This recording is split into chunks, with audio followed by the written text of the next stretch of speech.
Well, croeso and prynhawn. That's my first attempt at my GCSE. It was O-level in those days, Welsh. Been saving that up for so long. So welcome to this first session of Stream B. Firstly, I'd like to thank Ultra for sponsoring the stream, and thank you all for attending. This is one of the biggest streams, I think. I've done this now for the last 8 years, it feels like, these events, and it's so great to see so many people here. So thank you for coming along. I'm Chris Ensor. I'm one of the Deputy Directors of the National Cybersecurity Centre.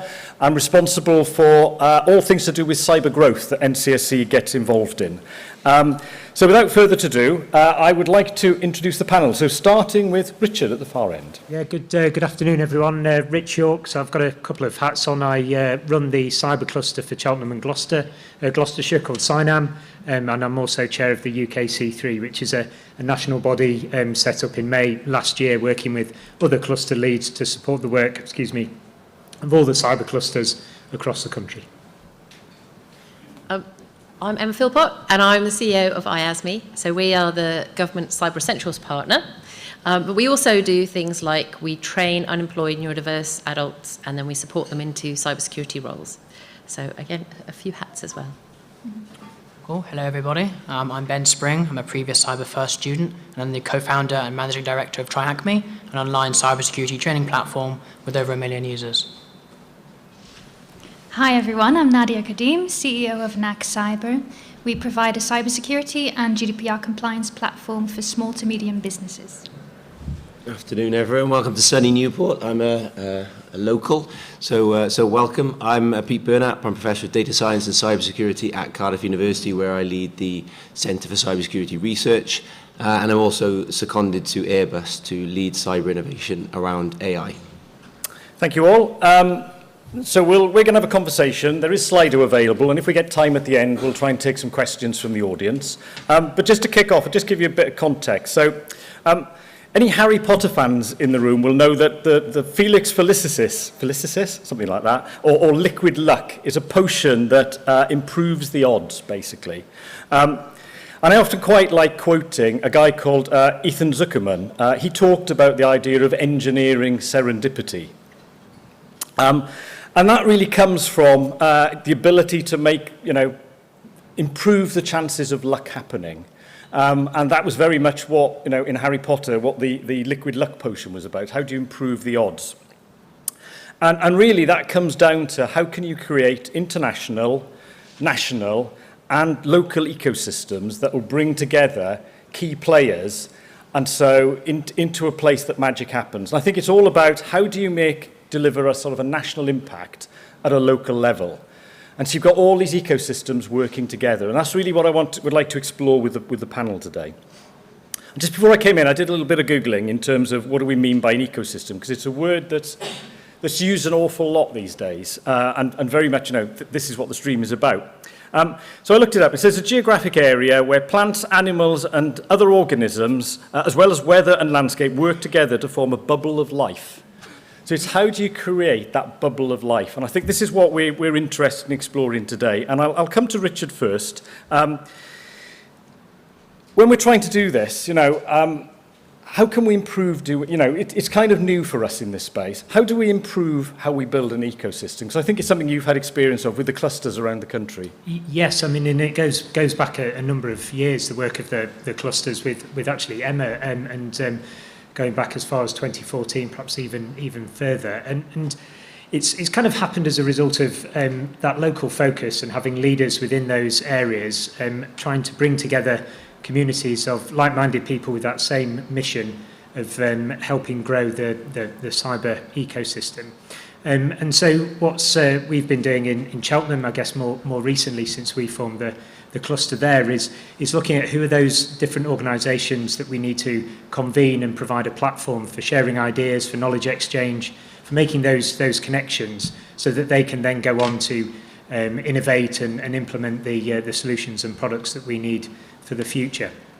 And then what we've been trying to do more recently with the work of the UKC3 is take that up to a national level, and recognising that there's these clusters that have formed and have been running very successfully, but on a voluntary basis across all regions and nations of the UK.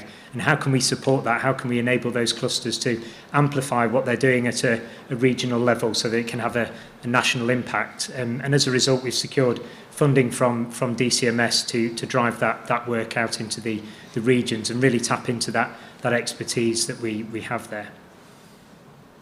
Emma, do you want to pick up from that? Yeah, so our experience, of course, is Cyber Essentials, and the original plan for that was to raise the level of cybersecurity in the UK. So you have a minimum threshold that all companies, including small companies, need to get. And kind of almost by mistake, that created this ecosystem of the growth of small cybersecurity companies across the whole of the UK. Because suddenly you had a market in all regions for small companies wanting advice, and it has to be affordable. And so that is an income for little startup cybersecurity companies. And it's amazing. So if you look, so we have 285 certification bodies in Cyber Essentials, and half of them are micro. So half of them have less than 10 people. And we get, I don't know, about 4 certification bodies joining us every month, and most of them are startups. And so some amazing expert leaves a big company. They want to start a cybersecurity company. And so they use income by becoming a certification body to get started. And then, of course, as they grow, they do pen testing and maybe invent a few things. And this is happening in all areas of the UK. So it's really exciting. And it's creating a whole environment of its own. Yeah, I think it's quite interesting to see these companies can be almost like they're stimulating because they'll reskill people, they'll employ people, and they'll start to grow. And I think we started, when Cyber Essentials started, it was probably about 20 companies, 15 companies, something like that. And how many did you say we now got? 285 now. And interestingly, 20% of them grew more than doubly. They more than doubled in the last year. So, I mean, that's quite a lot of growth. Even though they're quite small, they're growing fast. So that's increasing the capability within the UK. And from that capability, Pete, what's your thoughts on where academia comes in? Yeah, so I suppose from a personal experience, we've been lucky enough to have Airbus on our doorstep, and with my secondment to them to essentially lead a roadmap of work came funding, PhDs, student projects, and that all sort of morphed together into research that was then taken into Airbus. So great story for the university. We get a research impact case, but a great story for the company because they're now getting stuff that's of value for the business, but also a great story for the people involved at a PhD level and a student level to get that sort of experience. So we've now sort of evolved that now, and we're lucky the First Minister announced yesterday at the opening meal that they're going to fund a cyber innovation hub from Welsh Government and Cardiff Capital Region, so locally, to sort of take ideas and turn those into startups and support those with the likes of Alacrity, a local cyber incubator, and get more companies grown. And also working very closely with the likes of University of South Wales on skills and short, more focused, bursty courses around skills to upskill and reskill with the local needs of industry in mind. So I'll come to you, Nadia, and say, can I just ask you, how did that come about? How did you actually end up being on a secondment to Airbus? So, there's two stories. It's a story for the bar later, and there's a story for now. Essentially, we published some research. Kevin Jones, who was leading the research team at the time, approached and said, this is something we'd really like to do within Airbus. Essentially was like, do you want to come and work for Airbus? And I said, no, I'd really like to grow the university profile, but maybe we could do stuff together, and that it went from there. So I took a secondment, which was part of the week. I did that transitionary research, and it grew from there. Good. And I think that that's magic happening. That's kind of that serendipity to an. I think the proximity was great. Because, of course, I was, as I said, I'm local. Airbus is just down the road from here. I was able to be there as well as at the university and have both sets of duties. So I was able to spend that time there quite easily. And the same for our students who are obviously in Cardiff, able to travel to Newport quite easily as on a bus route. They spent 1 or 2 days a week there. So it wasn't just a quarterly meeting. It was quite embedded, and that was key. Yeah, cool. Nadia? Yeah, so I just, when you asked about how do we improve the ecosystem or further it, And I think Pete already mentioned a key element of that is skills. There's such a massive skills shortage at the moment, especially as a startup, and we're trying to hire, but we're looking at a scarcity of skills, meaning that we have to pay hundreds of thousands of pounds in salaries. So I think in order to further this ecosystem, we really need to invest in skills, starting potentially very early on, starting at schools, making sure that children are involved, because they are going to make up this ecosystem in the future as well. And that's a really good segue, because I think of these there's one big ecosystem, it's everything interrelated. But you've also got, I think there's an education piece where it develops the skills, and then you've got that industry, prosperity and development piece.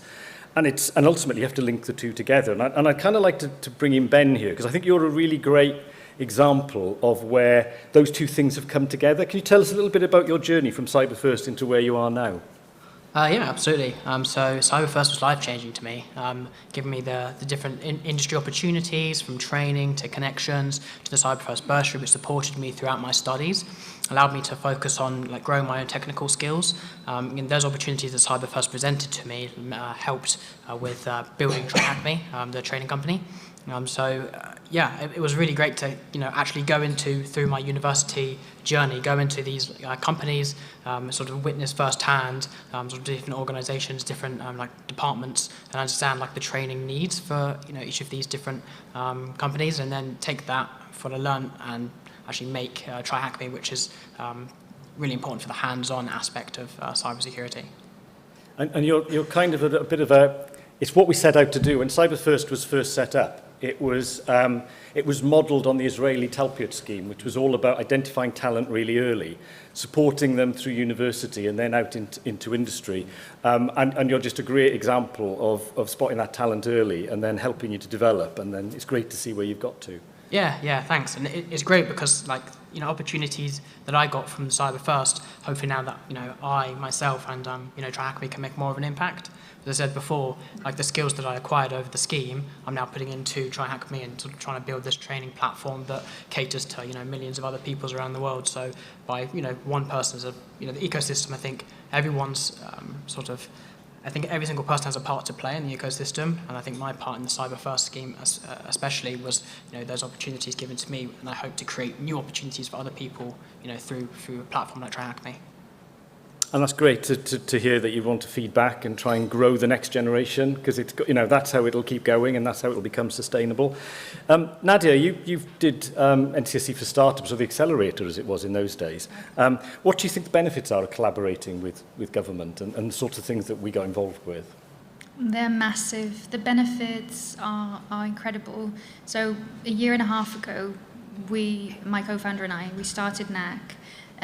Coming as a lawyer and not knowing much about startup world or startup life or even cybersecurity, and coming into the NCSE for Startups program, or the NCSE Accelerator as it was back then, it sort of created this soft landing. We got access to all of these knowledgeable people, to partners, to investors, and to really great technical minds. I remember speaking to Dr. Levy, who sort of really opened our eyes to the difference between sort of what we can call cyber BS and actual helpful things that we can do for our customers. So not focusing on what investors want to hear, but focusing on what's good and useful and would increase the security of the UK.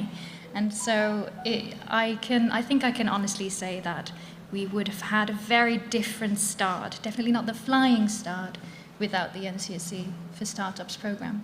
That's good. So you had to come to Cheltenham, and everybody says, got to go to Cheltenham. Could we have done this somewhere else, or was Cheltenham, because it was close to the expertise, did that bring that kind of benefit?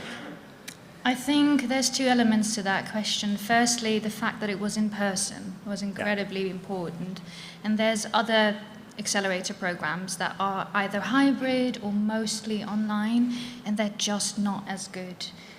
You are not able to make the connections that you need to be making as a startup if you are sitting behind your screen in your bedroom or your kitchen or wherever. Cheltenham was great. I mean, for me, I'd never been to Cheltenham before, so that was lovely. I'm Dutch, so I'd never been before. But I think, you know, Hub 8 and all of the different parts of the ecosystem that are present in Cheltenham really help.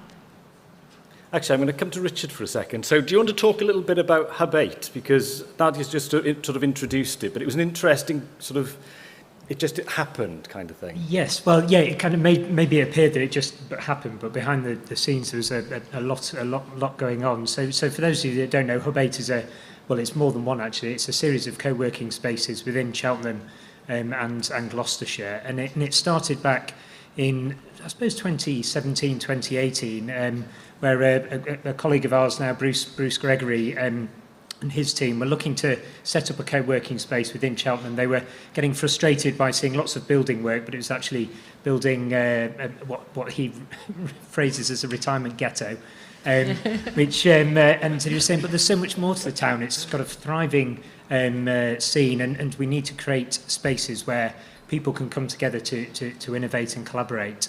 But at the time, they didn't realise that there was such a kind of broad ecosystem of cyber and technology companies.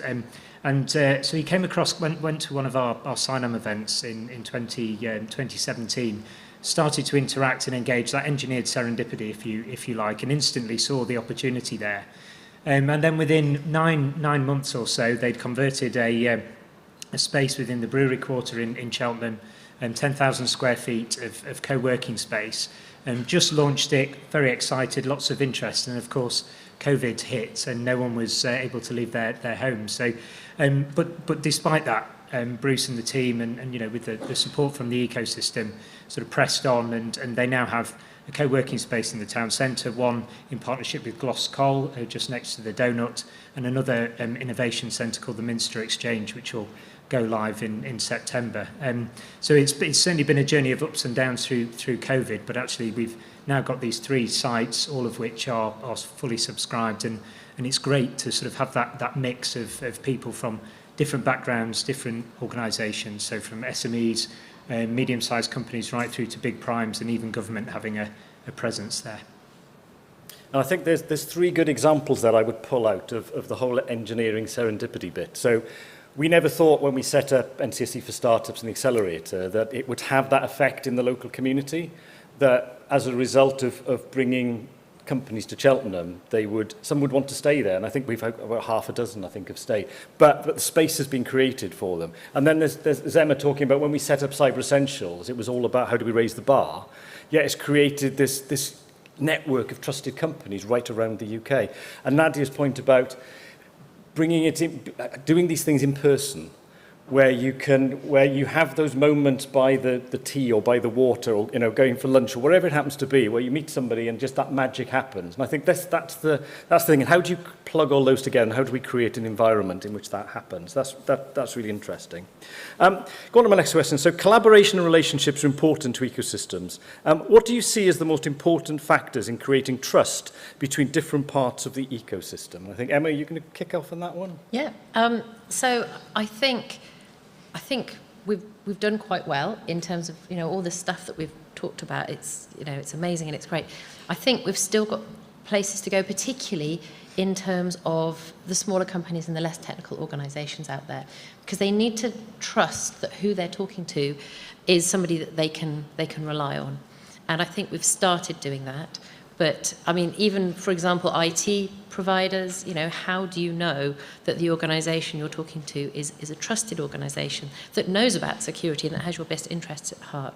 So I think using academia and government and industry, we can work together to make sure that trusted people can be identified, however that works. And I know that we've been working with NCSE on a programme to be able to badge people who are trusted to put in technical controls. And I think it's those kind of things which I think is the next step, to find a way to, you know, what is trust and how can people see that it's a trusted organisation. And do you think the the government brand, so we use the NCSE brand a lot. I mean, I sometimes style myself, I'm a scout leader, I give out badges to people. Do you think that badge, that brand is important? I do think it's important because it is, I mean, NCSE is a trusted brand and it is becoming better and better known. I mean, it's not even very old, NCSE, but already it is beginning to be associated with trust. And I think once it's known, the more it's known that that's where you go to find a trusted organisation, particularly in IT and cybersecurity, then that will help the brand and it will help people know who to trust. So I think that's really important.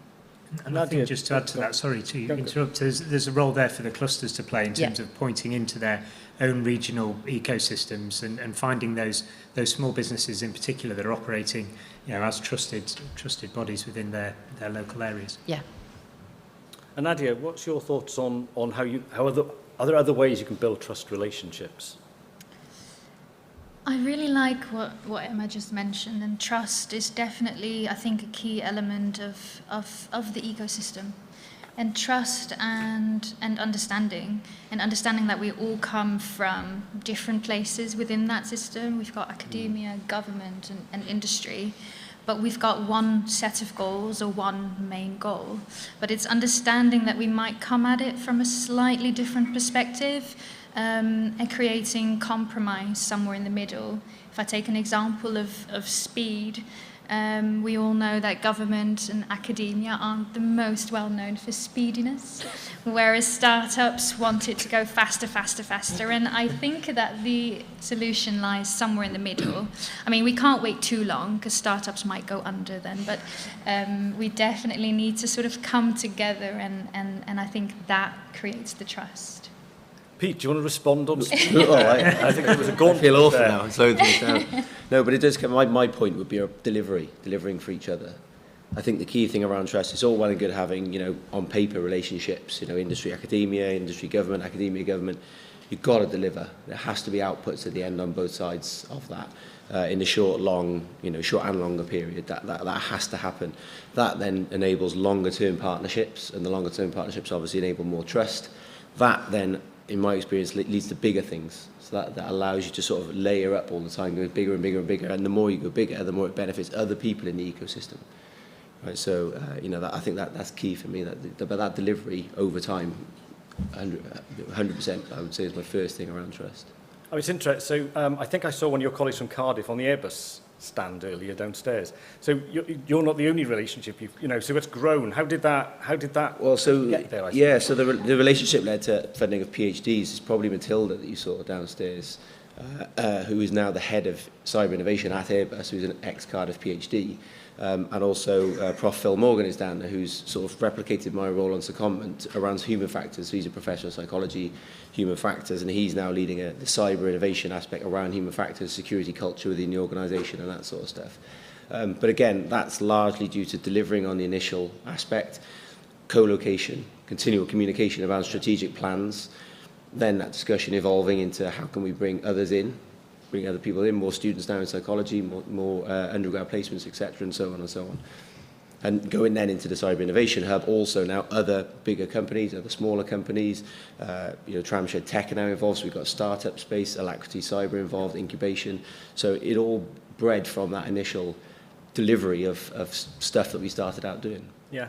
I mean, I think geography plays a massive part in the fact that Airbus and Cardiff Uni are very close.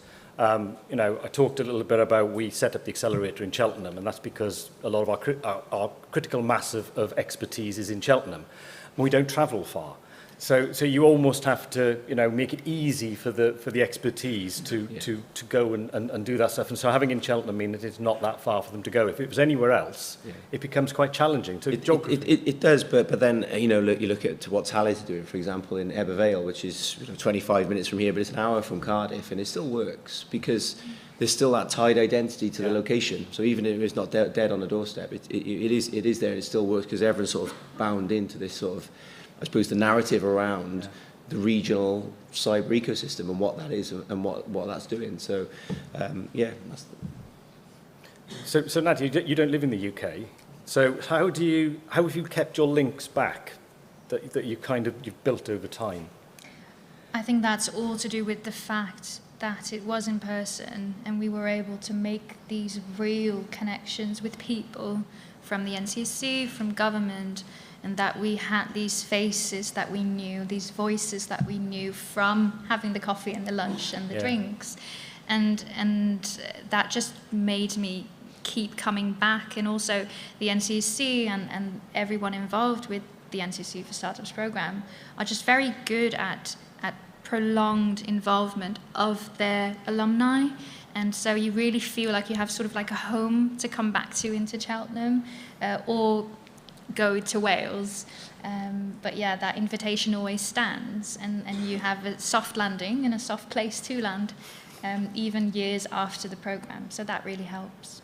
Is anybody else on the panel view on geography, the importance of geography in all this? I think locality is important, and tapping into those regional expertise is important. But then with national bodies, UKC3, but also the Cybersecurity Council, actually gives the opportunity to join up regions. I mean, we're seeing NCSC have a presence in Cheltenham, Manchester and London, and there's clear join up there. But then also other regions of the UK where there's perhaps similar or complementary capability or expertise. And that's one of the things we're looking to do through our innovation join-up group is, you know, where are they? Where are those pockets of complementary expertise that we can help link together to lead to hopefully more innovation? So, I mean, we see, obviously, we have certification bodies across the whole of the UK, and some of them are literally in the middle of nowhere compared to other regional, you know, expertise hubs. But they still have talent and they have, you know, ideas and innovation, and we need their cybersecurity expertise in those communities.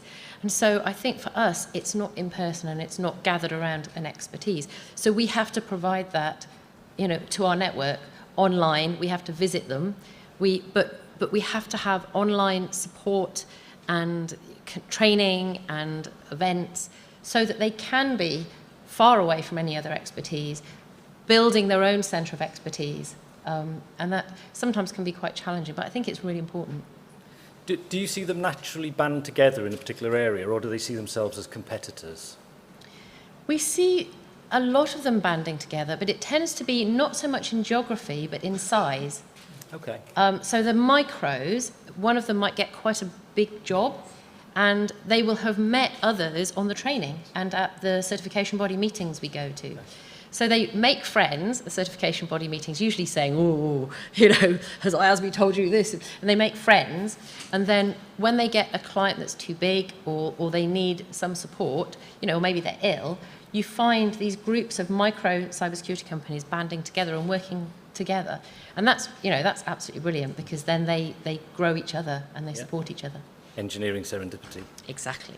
So before I throw it open to the floor, I'll just give, what other ways could government, industry and academia work together to provide opportunity? So Ben, you've kind of come through Cyber First. You know, what more could we do to kind of improve, you know, the ability to bring students through into industry and into some of the jobs we're trying to fill? Yeah, it's a good question. I think like initiatives like Cyber First are really great, and with the introduction to like Cyber First for Girls and Cyber First Adventures going all the way down to sort of a lower age is fantastic, because I think there's this big sort of mysterious sort of umbrella under cybersecurity or offensive or defensive or hacking, and I think getting students at a younger age interested in cybersecurity is really important. So one thing we do at TryHackMe is all of our labs are incredibly engaging. It's really fun and gamified to really engage a student and to get them interested using like real world scenarios. And I think that approach of going down sort of, you know, 11, 12, 13, 14 is like a really great place to target. You know, TryHackMe at the moment is working with Education Scotland, and we did like a CTF, and we had thousands of like school kids enroll in like Capture the Flag events, and they really, really liked it. They were really, really pleased with the outcome, because they could see like these real world scenarios that they've seen on the news or seen in movies, but then take a step back and break it down into like why it's actually impactful, like how did it actually occur, what were the mitigation techniques on a lower level, and sort of sparked that interest with the hopes that they'll then go and pursue a career in cybersecurity to help that ever-growing skills gap. So having come through Cyber First, so what made you decide that you'd set up your own company? What was your thought process that came to that? It wasn't like financially driven at the time at all. It was, I decided to, through CyberFirst, I met my co-founder at a summer internship through CyberFirst, which was fantastic. And I experienced firsthand how difficult it was to get those fundamental skills and break into the industry. So sort of through my own pain, I decided in my summer, well, I'm going to throw my notes onto just a website called tryhackme.com, have some interactive labs, and then it just grew massively and organically because people saw the need for this like hands-on training. More and more people signed up, so sort of the demands for it grew, and we just sort of iterated on it, introducing more training content. But because I had experienced it firsthand, that sort of went into the whole product development, as well as my other co-founder, of okay, well, we struggled with this, okay, well, we need in-browser labs, or we need that hands-on aspect, okay, well, we need to come up with some safe and legal way for people to test these exploits actually in the wild. So it was our own pain that sort of went into building this product. And then, it's been fantastic, linking it back to CyberFirst, because we've got a CyberFirst community, we've got sort of everyone who signs up to TrackMe, from schools to sort of government bodies to, people, Fortune 500 companies. They will feedback sort of, this is actually fantastic, because not only does TrackMe give the fundamental skills, which is super important, it also makes it fun and engaging. And so if there's companies out there in this room that haven't got engaged in CyberFirst, what would you tell them? To go and get engaged in CyberFirst. I didn't pay him for that at all. Well, apart from when you were a student and bursaries. So here's an opportunity for the panel, I suppose, just before I see if we've got any questions for the floor. What could we do better? What more could we do? So I'll start with Richard and kind of move this way. What would you want us to do more of, or better, or in a different way? Yeah, I mean, there's lots of initiatives. I think, I suppose one of the things that's really important to me is, I guess, the principles of a strong ecosystem, and one of those is around giving first. So it's not so much around what NCSC can do better, but what we can all do better as a community, which is to think about what we can give to the ecosystem and not expect anything in return, or certainly not immediately, because then we create this culture of, say, giving first, helping to grow the opportunities, then they do eventually come back round. So I think that would be my one kind of takeaway that I'd like to leave there. Engage with your local cluster and see what you can give to help the ecosystem flourish. So mine, I think we're much better at this already, but it needs to be much more, is think micro company in everything that you do. So, government tenders, your supply chains, don't put up artificial barriers to micro companies, because that's where the innovation comes from. They're often very brilliant, and they have the innovative passion. And we mustn't shut them out of supply chains. The more that they can be in the supply chains, the better, I think. Cool. Yes, I think CyberFirst is fantastic, but it's sort of a scalable problem. So it's been growing year on year. So I think by having some solution that's really accessible, really affordable for millions of people around the UK to get involved in security, I think would be fantastic to grow out that initiative or make CyberFirst somehow more scalable than what it currently is.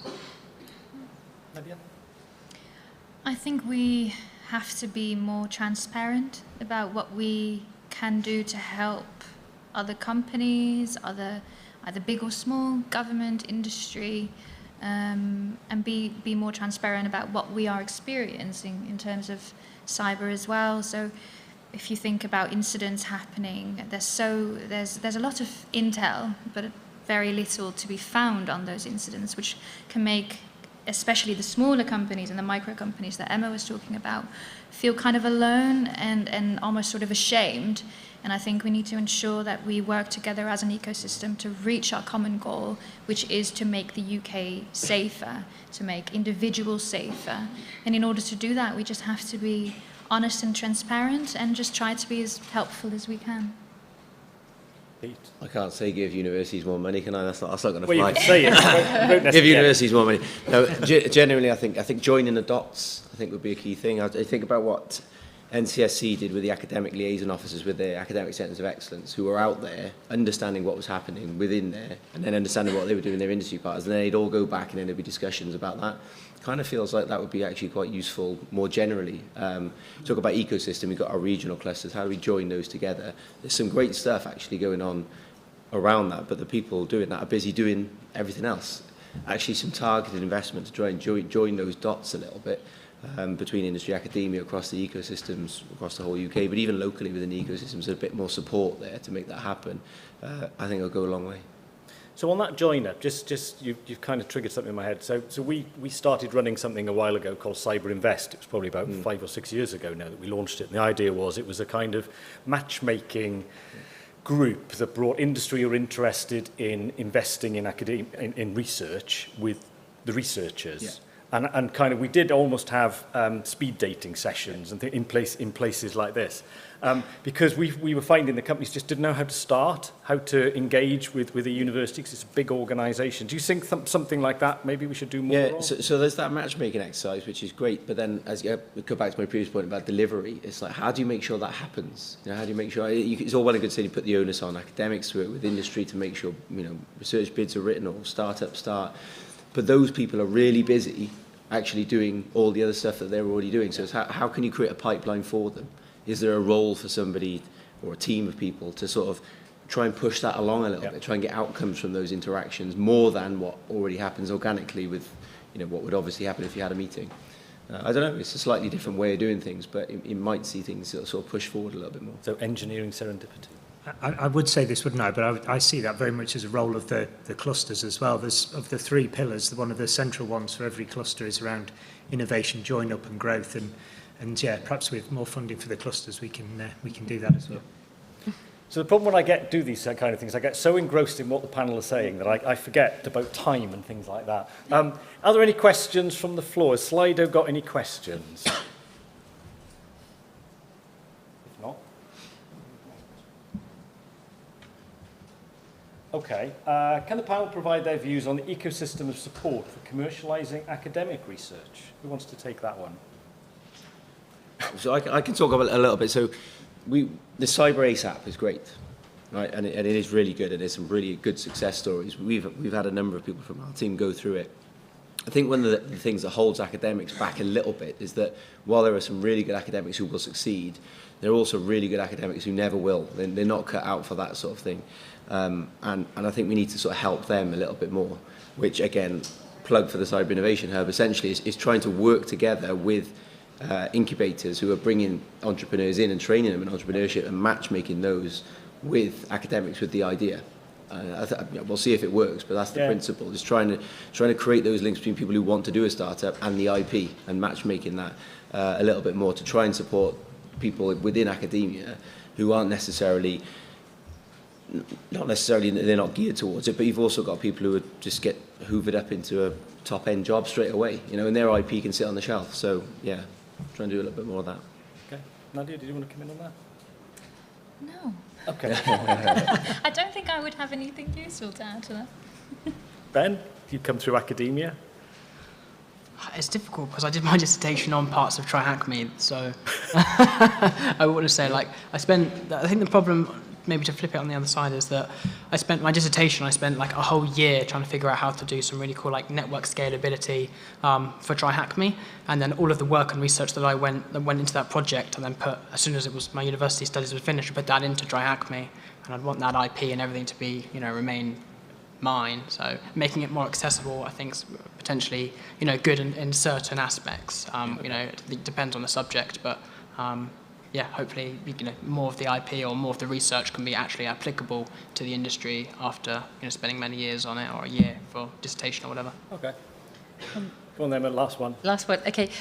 Just in my experience, there's a gap with the university's IP where they think it's really, really valuable and really brilliant, and industry with, you know, it's not in a state where I can use it yet. And so it's you need a translator that's going to bring them together. So I think that's absolutely key. Okay, cool. Richard, do you want the last word? Well, only on that translation piece, I guess that is the entrepreneurs within the ecosystem and where they come in, and getting those conditions in place for a truly kind of entrepreneurial ecosystem is really, really important there. That's it. We've come to the end. Just an applause for the panel, please.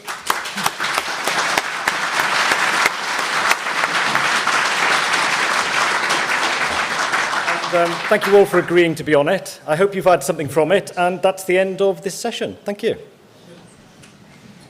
Oh yes, and if you want to go upstairs to the ecosystem, you can see all these lovely people and you can talk to them there.